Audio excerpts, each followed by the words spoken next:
I'm Alicia Jali. This is Media Monitor here on SABC News. A very good morning and thank you so much for welcoming us into your homes this beautiful morning. Let's kickstart the program with what is making headlines at 900 hours. The management of the Overbeek building in Cape Town has committed itself to removing the remaining pieces of a Zuma Must Fall billboard in the city in less than 24 hours. The sign was erected on Friday, leading to accusations of racism against the DA and Capetonians in general. The DA denied having anything to do with the billboard, while the advertising agency that erected it defended the sign as free speech. Angry NC supporters ordered the project manager, who refused to identify himself, to complete the job or face consequences. The Tshwane Metro has given civil rights organization group AfriForum notice to remove the all street signs in Pretoria or face legal action. Metro spokesperson Blessing Manale says the street name issue is currently before the courts and replacing new signs boils down to contempt of court. Manale has accused AfriForum of what he terms as cheap politicking. On Friday, the Provincial Executive Council referred the matter to the party's National Integrity Committee. The Democratic Alliance has called on Fransman to resign as the leader of the opposition in the Western Cape legislature. However, the PEC says the ANC will not suspend Fransman because no internal charges have been laid against him. Meanwhile, the African Union has condemned what it calls despicable attacks.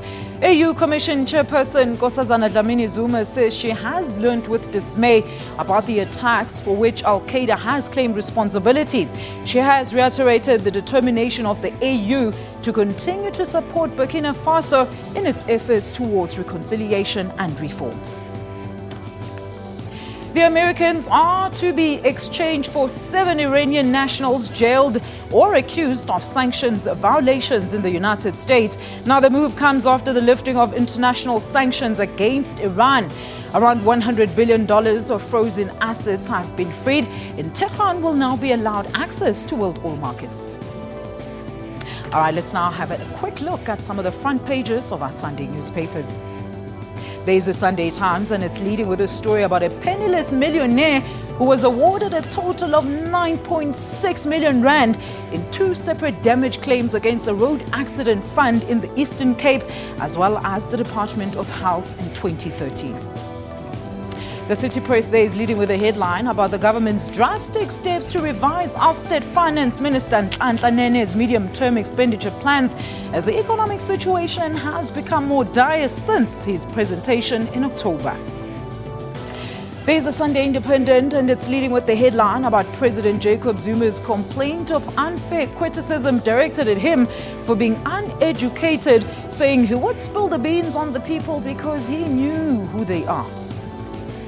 And there's the Weekend Argus there, and it's leading with a story about the anti-Zuma billboard, which has been torn and cut off by NC supporters in Cape Town.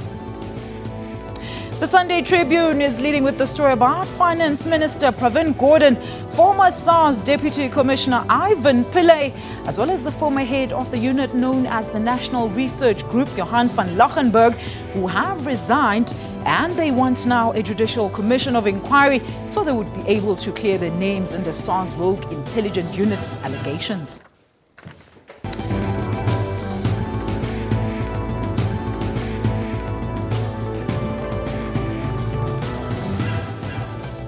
All right, my very first guest this morning, I'm very pleased to be joined by Mr. Ismail Momoniat. He is the Deputy Director General from Treasury. Sir, a very good morning to you. Thank you so much for joining us on Media Monitor. Morning, Alicia, and to the viewers as well. All right. Well, the Tax Administration Amendment Act that was signed into law by President Jacob Zuma has sent a huge outcry amongst unions for workers. The new law, which comes into effect on the 1st of March this year, seeks to force workers to preserve their retirement savings instead of withdrawing and spending it all. But here's more on this insert. Essentially, the pension provisions is about the welfare of workers as they get to retirement age. It is about encouraging savings in our economy, but also creating a culture of savings amongst our families, whether it is for education, whether it is for buying a house, whether it is for purposes of having a decent retirement when you get to that particular age, with ideally not too much of reliance on the state, because the state has limited capacity in this particular regard. What we are trying to do through the legislation is to now equalize the conditions that apply between pension funds and provident funds. There are benefits that accrue to workers as a result of the new dispensation, particularly in relation to getting tax breaks if they contribute to pension funds, which they didn't get in the same form in the provident funds. And there are many others as well. Well, I'm sure you've heard this quite a lot. I mean, people are scared, confused. Please elaborate a lot further about this new tax law. No, and thank you for giving us the opportunity, because let me say, retirement issues are very important and something that certainly we as government are very sensitive about. We understand it means a lot for ordinary people. Mm-hmm. I think I should point out that there's nothing new that's come through because of the law this year that the President has signed this year. Firstly, the law has gone through Parliament, and secondly, it's been passed actually in 2013, which the President, like when he signs every other law into effect, signed at that point. Mm-hmm. And what the law does is actually gives anyone who saves for their retirement the opportunity to benefit from a tax deduction. Now, if you find that, especially members of provident funds, they've been not given the tax benefit up to now, and we felt that this is not fair, that why should members who save towards a provident fund not enjoy a tax deduction? Mm-hmm. So what that means in effect is from the 1st of March next year, this year. From 1st of March this year, most workers who pay tax will actually find that they'll be paying a little bit less tax and therefore will be taking home more every month. Mm-hmm. The people, in fact, who first complain about this was actually more from the higher income end, because there's been quite a lot of tax abuse where people have enjoyed massive tax deductions. Mm-hmm. We've, as government, now said we're putting a limit to that of 350,000 rands. Okay, so that's why we find it a bit surprising that anyone in Labour would be against us making the tax system fairer and more equitable, mm-hmm. and not giving those who are very rich deductions which are far out of proportion. Further, for most middle income workers as well, before they used to normally get something like 22.5% deduction. It would vary a bit depending on how they structured their package. But now there's less opportunity to structure, and what happens is the actual maximum allowed is 27.5% of your remuneration that you can get a tax deduction for. Mm-hmm. So it's all very positive on the tax side. We've harmonized the way we've treated various retirement funds.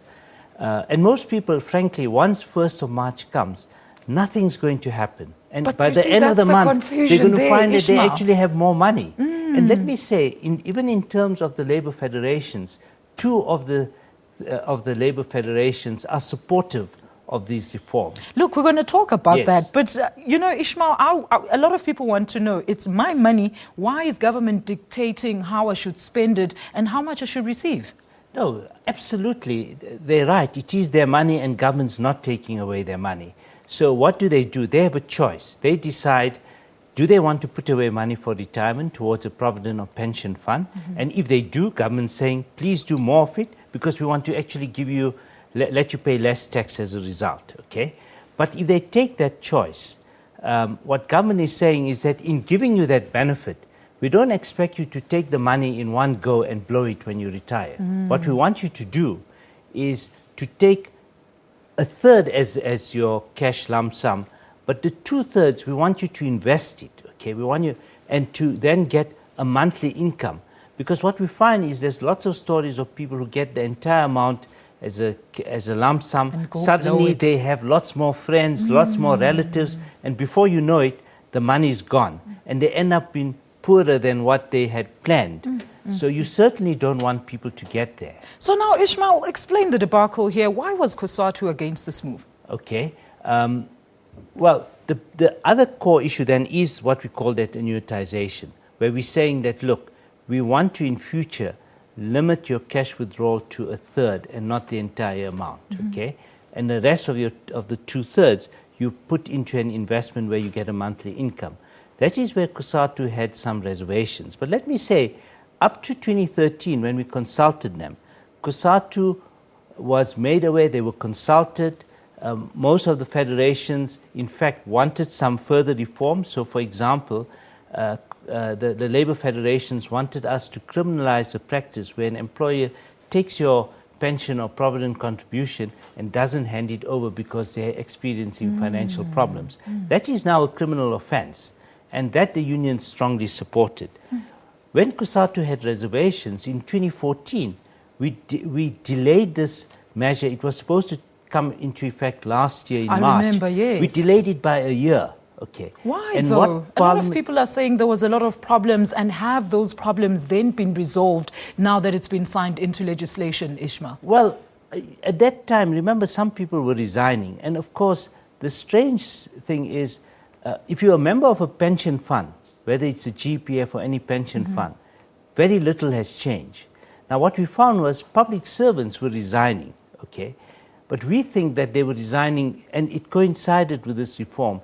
Our view as government is that they were resigning because many public servants are highly indebted. They got their benefit statements from the Government Employees Pensions Fund for the first time, and they saw, oh, I've got 300, 400,000, and people started cashing in. But in actual fact, nothing has changed for the GEPF member. For teachers, nurses, the law doesn't even apply to them because they are already in a system where they get a tax deduction. Yes. In fact, if they save more than that over and above their GEPF contribution, they'll also enjoy the tax deduction up to 27.5%. But currently the system, if you're a member of the GEPF, is that when you retire, 1/3 cash, 2/3 annuity. That's been there, and that doesn't change. Of course, there are even loopholes where people, when they resign from work, are allowed to cash out. Now, we don't like that, but we haven't outlawed it. Look, Ishmael, now how does this affect people that are not necessarily contributing through their work, or they work through a government, people like freelancers? So what you can do, for example, if your company doesn't actually have a pension or provident fund for you, you can still save by buying a retirement annuity, okay? And you can now do it up to 27.5%, whereas before you would only be able to do it up to 15%. So this is a measure to get you to save. Remember, with these measures, we've also got the tax-free savings product up to 30,000 rands a year. That is from your after-tax income. So in every way, government is willing to not take as much tax from you just to get you to save, because that's good for you, it's good for the country. And let me say, we're not touching those funds. People think you are touching those funds, those Ishmael. funds That's what I wanted to say. Those funds are still under the trustees or the investment company that you put your money in. They have the money. That's not changing. Government cannot touch that money. It's your money. It's with the company that you put in. And that's why we say to our friends in COSATU, this is a good measure. In fact, we're surprised that some of the unions are against it, or at least one union federation, because firstly, it makes they're all almost people saying, skeptical as well. continue though, with the Ishmael. tax abuse that's been going on by richer taxpayers, okay? Do they not want that to stop? Secondly, what is wrong with annuitization? Are they not concerned about their members when they retire, and to make sure that they get a monthly income? And there are some legitimate concerns, like we are worried that the annuities, for example, the charges have been high. We've been pushing the industry to lower charges. Now, why should we delay on lowering charges? Look, and hold these that are thought. things we're going to Ishmael, continue please with. hold that thought, because I want us to take a look Yes. at what our viewers at home are actually saying on this topic. I know a lot of people are quite concerned. Emma Doteni says, new tax law has converted our pensions into food vouchers. We can't even access our money to buy a house. Temba Kanye Elvis says, change is very difficult to absorb. This is a good initiative by the government to ensure people save. And of course, Ndabel Seleni says, people should save as much as they can. And Taliban Force says, how can we save while we don't have money to save? What do you think about these reactions, Ishmael?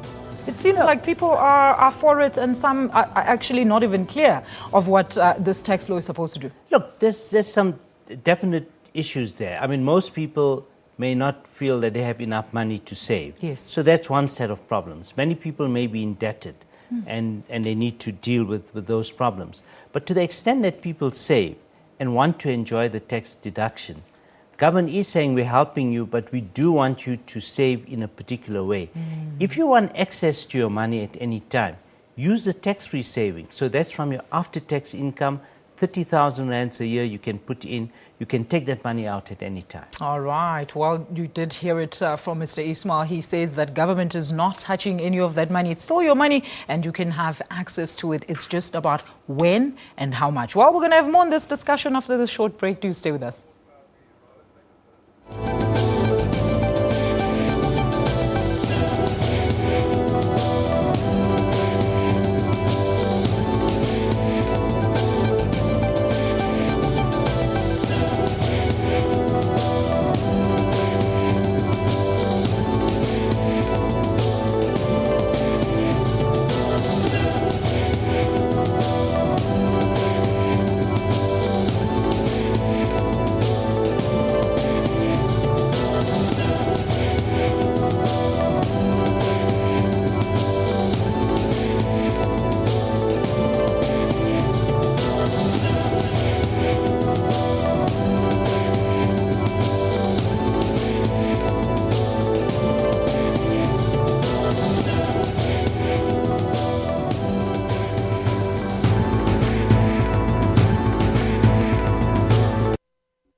And I'm production Chetty Miller, SAB Miller, and Hauser Bush InBev. It's something that I need to learn to say more often. Will together produce around a third of the world's beer. It is a mouthful. Have you ever considered skin bleaching? Nigeria tops the list of African countries with 77% of its women bleaching their skin. Now I can see that it is not good because it affects my face and some of my body parts. Thousands of Arab Israelis and Palestinians participated in a big rally. Flight MH17 was shot down by a Russian-made missile. How those chips may fall is a prediction best left to the currency of time. That's Primetime News, Africa Journal, and Your World on SABC News.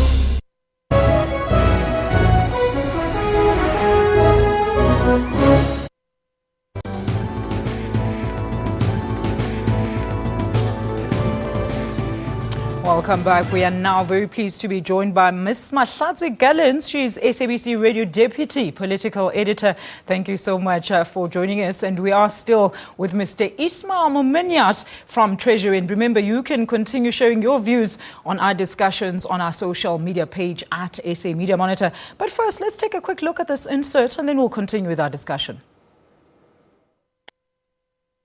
Workers' money. It's not the government's money. Workers have a right to express a view, no matter what that view is. They have a right to. It's a principal issue that was denied. Where your provident fund is right now, when you go there today and you say you want to withdraw a portion or the total of it, they will say no. The law that kicks in on the 1st of March does not allow you to cash in your money. So we are not going to give you that. That is the challenge we are facing right now. Should government goes ahead and pass the law without addressing these issues, we should apply for a Section 77 at NEDLEC and build towards a mass action, a strike in this instance.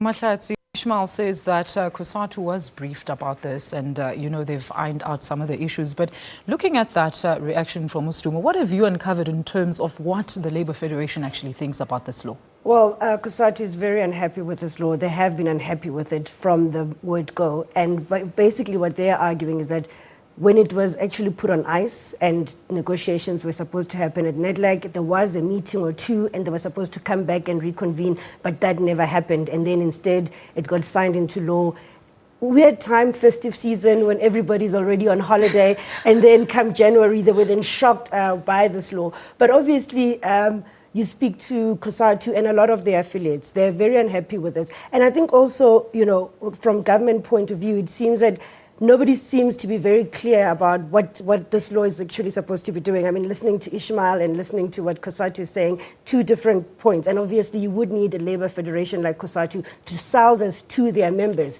to be able to have a buy-in. But on the ground, people are very unhappy that, you know, the government is telling them how to actually spend their hard-earned cash. But don't you think it's the confusion about what really this tax law is? I mean, I've tried to get Ishmael to hash out everything, but it just seems like the debacle continues, Mahlads. Look, I think they're going to have to go back to the drawing board on communicating it to public servants, especially, to explain what it means. You must remember also, you know, you have to look at it in context of a South African public servant. People are highly indebted. The economy is not doing very well. And people sometimes plan with their retirement money that, you know, when this money comes, perhaps my child will be at university and I will be able to use part of it to pay for university fees. Some are thinking I will be able to finish off my bond. Some people are thinking that it will be the time I get to actually extend the house and live in a beautiful house that I've always wanted. And this law, talking to how much they would be able to deduct, just throws people into panic. And I think the communication will have to be better. But obviously, from a COSATU point of view, this has kind of raised the tensions within the tripartite alliance as one of the other issues that they are differing with the ANC-led government about. Look, Ishmael, you mentioned while we were on break that some of the unions are actually for this. Please tell us about that. I heard you mentioning FEDUSA. Yes, I mean, let me first say that public servants are not even affected. And yes, we do need to have a communication campaign.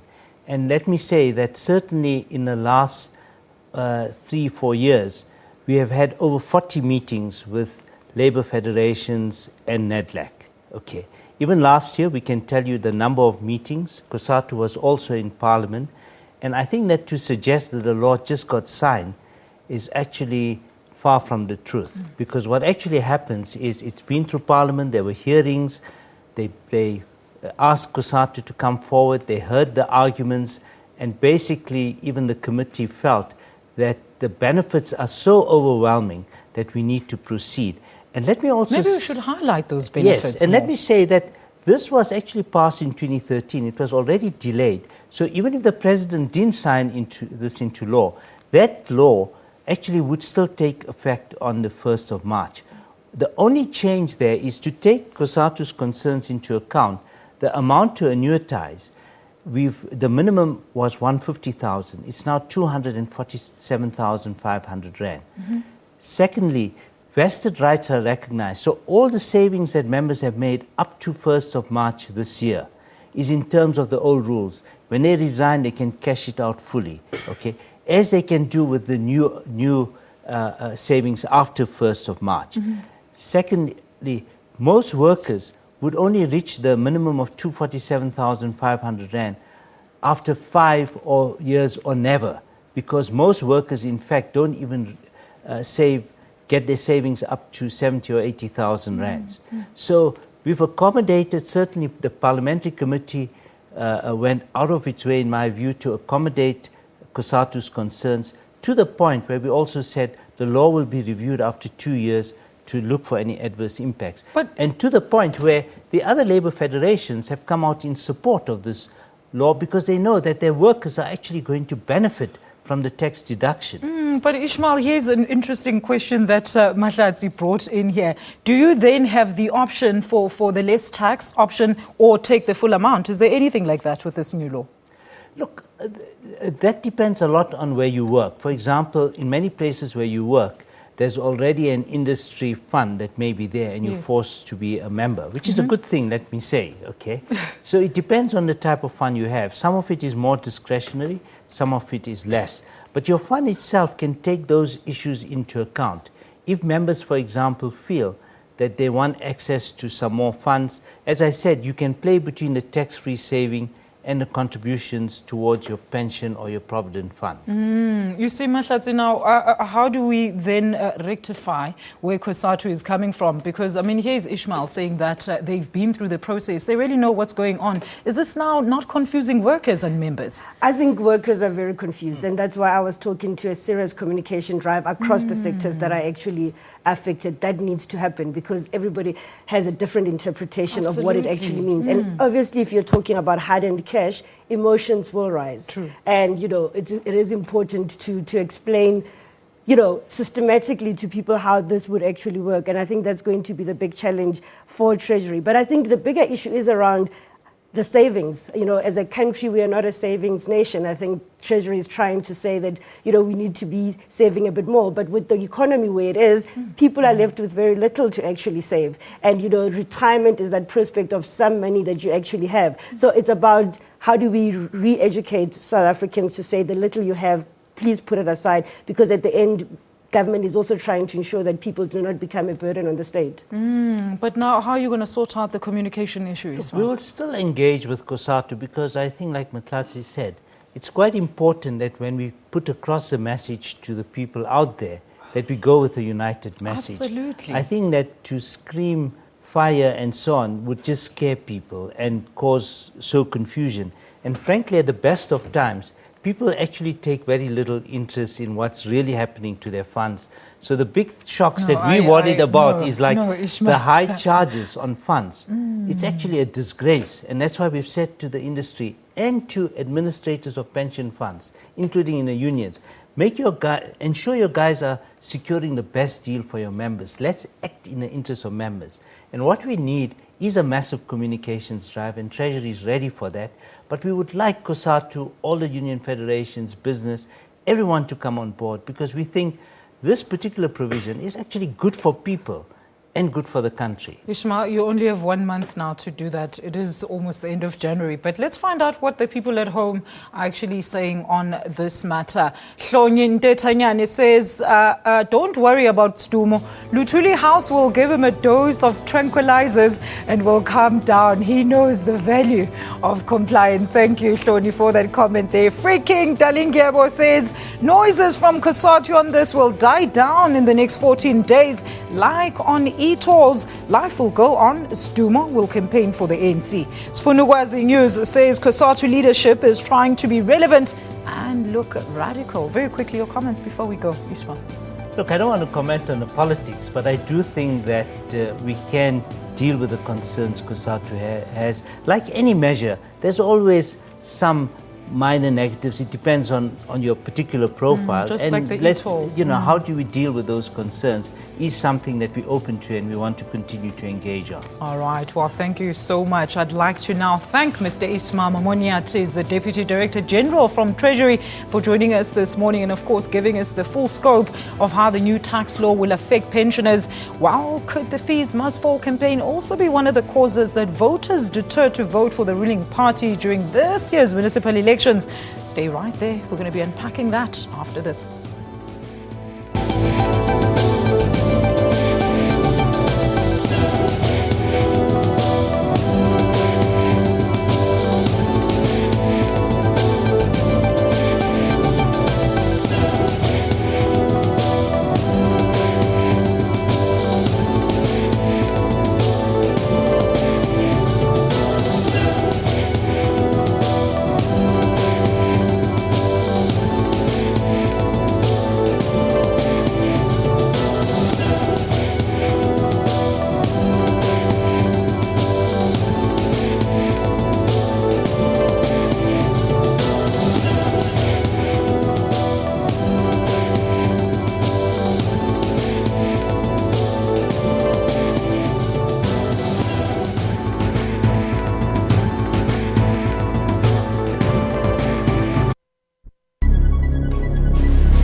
COSA, Southern Africa's leading distance learning institution, accredited, affordable and accessible management education programs. higher certificates, diplomas, undergraduate and postgraduate degrees. Register at Mancosa and be part of Southern Africa's leading private business school. Visit our website mancosa.co.za. Mancosa, Management Education Reimagined.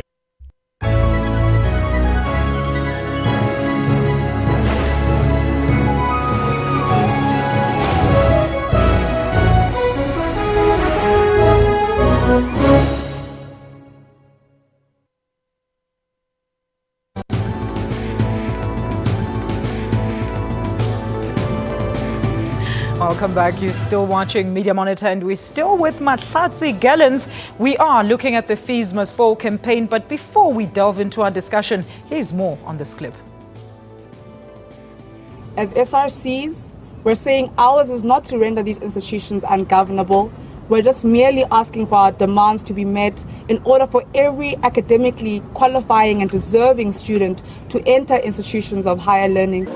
The Crimes Council met on Wednesday and we collectively decided that it would not be in the best interest of our students to protest at this moment in time. As much as we do allow the right to protest, and that is a right that we uphold, we also need to ensure that at the same time our campus community, that is the students, the staff members, feel safe and are able to continue with the normal programs of the university. Let's talk about those student leaders who now walked out of a higher education minister's meeting. How do we then move forward if we're not going to be able to sit down and hash out these issues? Look, it's sad that they had to actually walk out, but I'm listening to them in the past few weeks. I do get a bit of where they're coming from, because remember, this has been an issue that they've been facing since last year, and a lot of them have to go back to their tertiary institution and explain to the thousands of students who are not sure what is going to happen to them this year. The NSFAS students are a bit sorted out in terms of they're not paying registration and their debt is going to be paid, but there are those students that are in the middle where their parents are probably policemen, nurses, who earn above what NSFAS allows to pay. And those students are the ones that are unsure about what will happen to them this year. They talk of like thousands of students who owe universities money from the previous year, and they can't continue this year if that money is not paid. And if you listen to the tone of the meeting, it was about, let's agree to have a smaller committee that comes together and is able to give feedback in a month's time, and perhaps going back to very desperate students who want to decide on the way forward in terms of their education this year. That might not be an answer that those students are actually looking for. And I think maybe the students expected that when they arrived at this meeting with the Minister of Higher Education, there would actually be promises and timelines on when what will be achieved. Look, Mahlatsi, 0% was the actual, I think, brains behind the protest last year. We saw that coming into effect, that the president said there will be a 0% increase. But now free education, and riding directly on the back of that, when we still haven't sorted out the issues of exams that haven't even been written, we've got the issue of first-year students also coming in, also being affected by this. Now, how do we try and find balance in all of this? Look, I think the bigger issue was fees must fall, because the problems of higher education are quite complex. Yes. You do have people that still owe universities money and can't proceed to the following year. You've heard horror stories of students that passed 2 years, didn't have money to do their final year, and then when they finally find the money to go and do their final year, the curriculum has changed, you can't get credits, so you might as well start from scratch. So I think, obviously the zero increase was the one that everybody focused on, but the bigger issue of tertiary funding is what needs to be discussed. And if you look at the commission that has been set up, it's basically been given 10 months, 8 months to conclude its work and 2 months to finalize its report to President Jacob Zuma, which means that we might not have a solution for the other problems that higher education is facing. And it will be interesting to see how do we actually get to a point where education does happen as all of these challenges are out there. I've just seen one of the newspapers talking about a drive to actually get South Africans to contribute money to help those students that are desperate and need to further their studies. So perhaps that's one thing of South Africans coming forward and helping with those particular students, because obviously NSFAS cannot help everybody.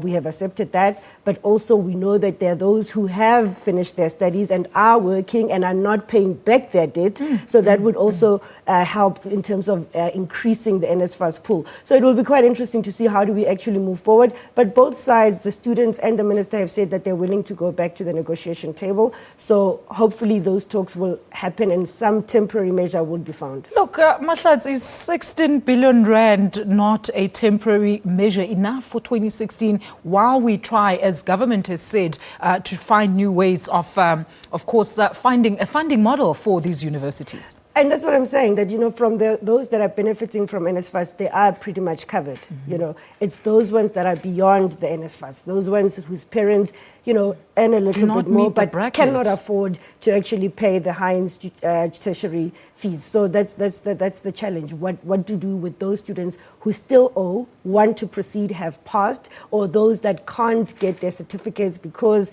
they haven't finished paying off their fees. Look, I was reading an article yesterday and I was actually shocked at how much these students have to fork out. I mean, just for tuition fees, anything from 6,000, from 2,000 to 6,000 rand. But now the issue also of the workers and outsourcing. Now that is another big drive as a part of this campaign of Fees Must Fall, Mahlatsi. Look, I think what has happened is that the university community is united, and it was about addressing the students' issues and also addressing the workers' issues. You know, some of them have said that if you have those that work at institutions outsourced, it means that they can't have some of the benefits that those who are lecturers actually enjoy. For example, if you're a lecturer, chances are your kids maybe don't pay or pay only a certain amount. Those who work as cleaners don't have that chance for their kids. They can't have their kids access the very same institution where they work. I think it was a coming together of those within a community, within the university, to say, let's help each other to achieve something. Obviously, UNISA has been the one that has blown up in the past week with this issue, but we know that the argument from a lot of universities is that there's contracts that have been signed to actually get those services to be in-house. Yeah. It takes a bit of time. Look, Mahlatsi, now the threats to boycott the local elections over these very issues, how real and serious are those? Look, if you look at the age bracket of those that are at universities, they probably make up the number of those young people that are not registered to vote. So I'm not sure if it will actually have an impact, given that, you know, the call every single year from the IEC is that we need more young people to register to actually vote. So I'm not sure if, you know, what impact it will have, but obviously people are using it as an election point, and that will probably be something that it's campaigned on, even though it's not necessarily a local government issue, because it is something that is decided at national level. So it will be interesting to see what impact it actually does have. Look, the PYA has called for the students to go back to class and start registering. But Mahlatsi, are the students justified in their demands following government's commitment to say, look, we're not just brushing off the issue, we are actually doing something about it? Look, I think there's obviously divisions that have emerged. They started emerging even last year already, especially after they marched to the Union building, where you had those that are linked to the ANC saying, you know, government is dealing with the issue, let's go back to university. But obviously the other side is that we can't all go back because of the problems that we are asking government to resolve, and they're not able to resolve them at this particular time. And, you know, I mean, some of the language from the PYA has been to say that people are basically infiltrating the Fees Must Fall campaign. And, you know, that whole moment where it started with everybody united across political parties seems now to be, you know, there is a line that has been drawn with those that are linked to the ANC, kind of saying there is a commission of inquiry in place, there is a process to deal with these things, let's wait. But on the other side, there are SRC presidents that are saying there are students who are looking to us to provide answers on what happens to their futures at those universities. But they walk out of meetings. But Mahlatsi, let's take a look at what some of the people at home are saying about this topic. It's very concerning. Siaphonic says they are justified because at the end they are fighting for the future of their country. Dr. Glass says they are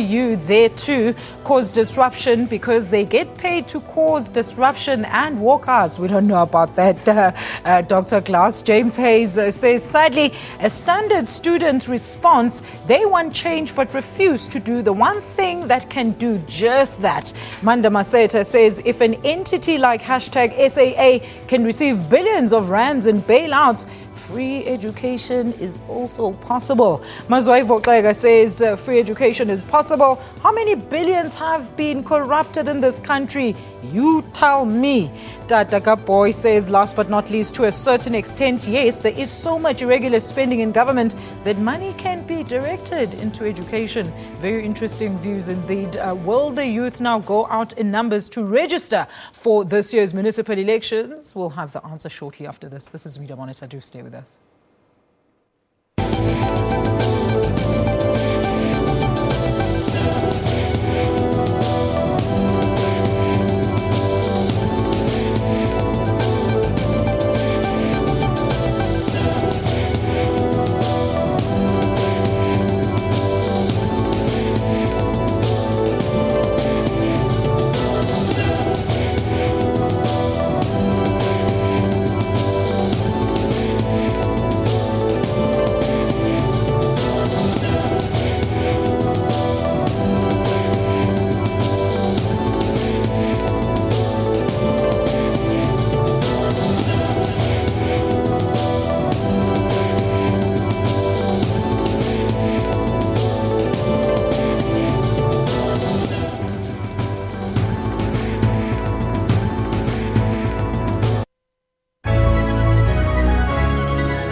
Get all the latest news from the SABC's online news services on our website. Breaking news and in-depth coverage of everything from business, sports to politics and lifestyle. Catch the top news clips and watch live streaming of major news events on the SABC News YouTube channel whenever. Stay connected on the SABC News Facebook page and have your say on news that matters to you. And for the latest headlines and live updates from our reporters, follow us on Twitter. SABC Digital News, anytime, anywhere.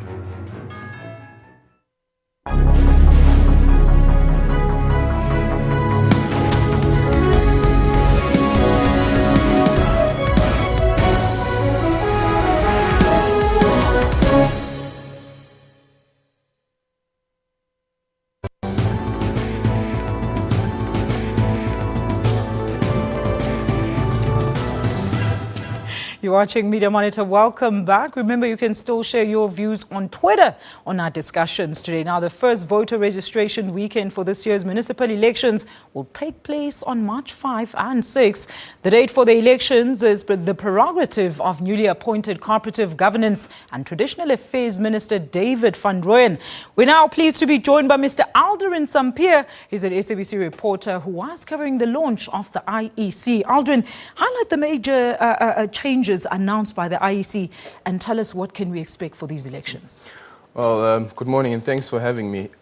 It is some of the issues that the IEC will be looking into this year, heading into the municipal elections, pertain particularly to the Constitutional Court judgment relating to the Tlokwe municipal by-elections. Remember that the Constitutional Court declared those elections null and void, and that's because of three issues. First of all, the candidates who were contesting these by-elections weren't given the voters' roll on time. They were given the voters' roll later.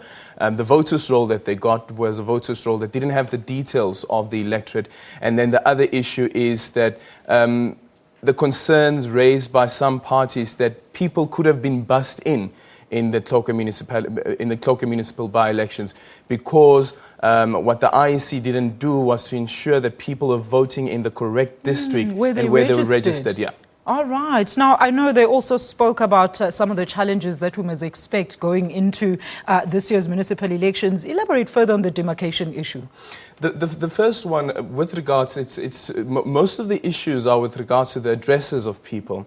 And of course, we know that the demarcation board has reduced the number of, of municipalities What was the as well. rationale behind that, Aldrin? Well, so basically what happens is that every year the demarcation board looks at what's happening in municipalities and so forth and see whether they can merge some of the municipalities. Remember that what happened in Malamulele as well. The same thing here in Midvaal could take place. And that's because when submissions are made that, listen, should we sit down and discuss whether these municipalities should be merged, because some municipalities are really struggling.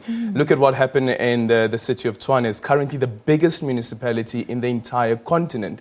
And it's because of issues that were raised that some municipalities cannot sustain themselves on their own, so rather merge them with much richer municipalities where there are the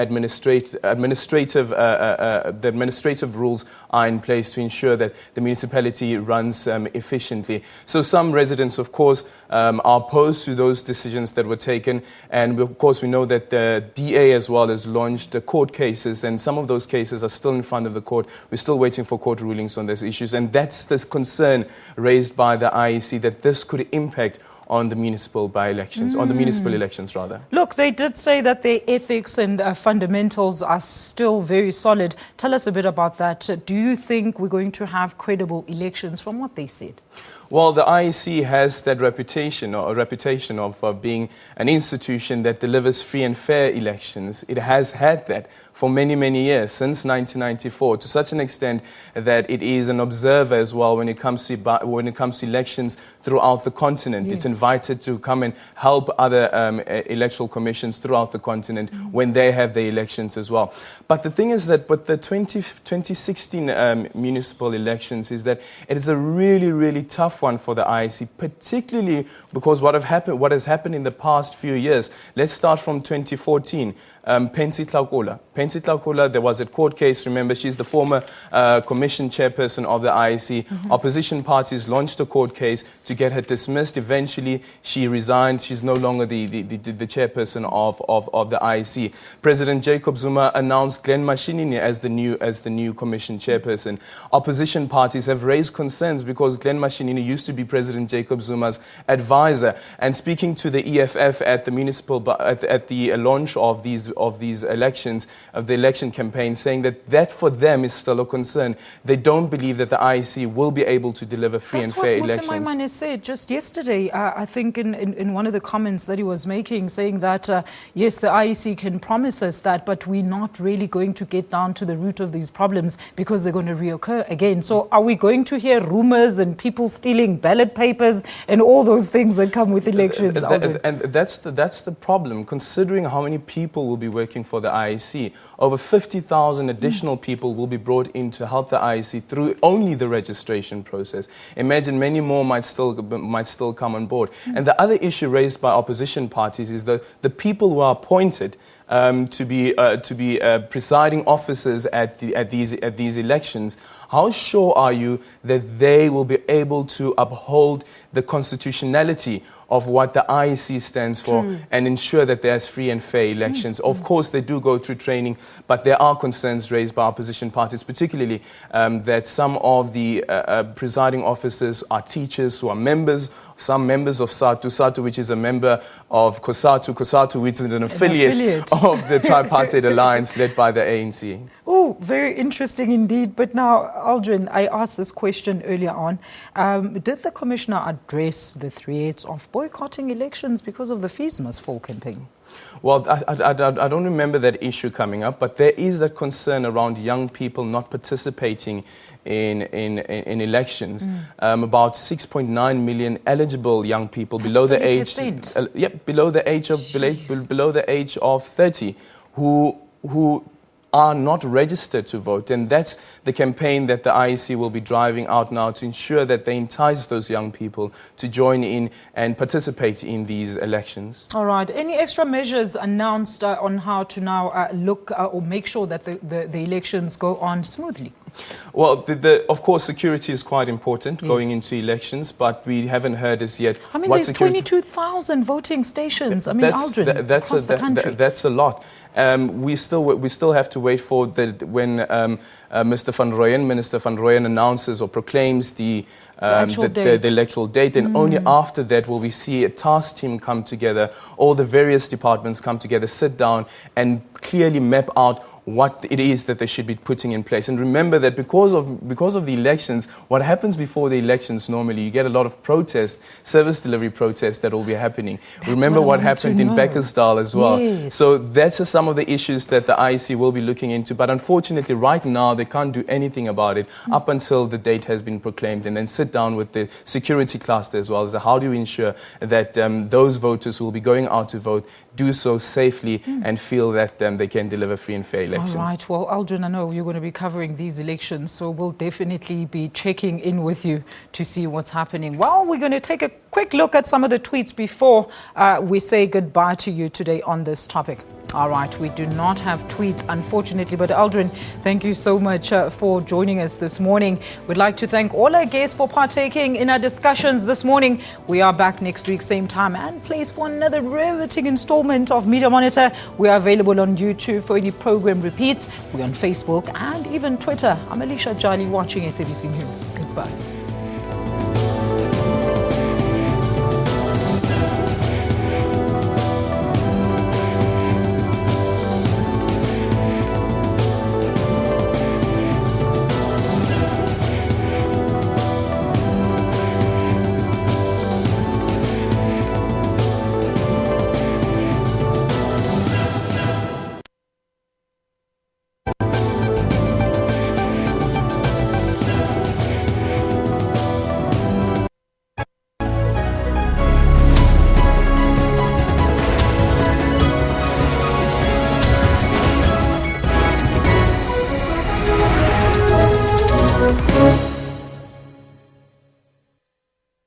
Controlesa is actually stirring the pot here.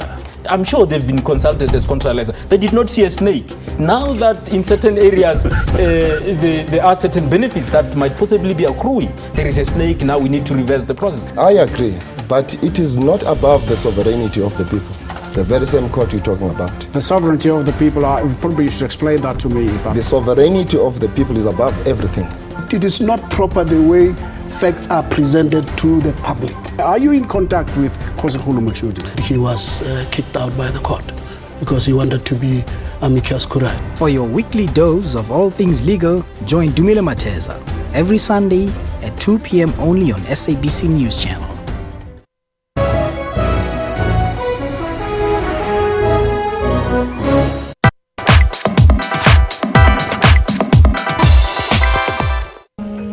Recent jazz sounds are now an eclectic mix of all types of genres. Young South Africans have adapted the sounds to their own experiences. We caught up with a very talented young jazz musician who's giving the world her interpretation of jazz. What made you go and venture out into jazz? Yeah, I grew up with music then. I grew up with gospel music, I'd say. So venturing into jazz, it was something that I wanted to try out, something different from what I knew when I grew up. So I thought, well, jazz is kind of close to gospel. Maybe I would relate, but let's see. I couldn't go really near opera because I wanted to go with something that I really feel. You know what I mean? So I thought, let me study jazz further, because obviously you can't even study gospel, right? Unless it's popular music. With the evolving trends in styles of delivery, we were interested in finding out what sets her apart.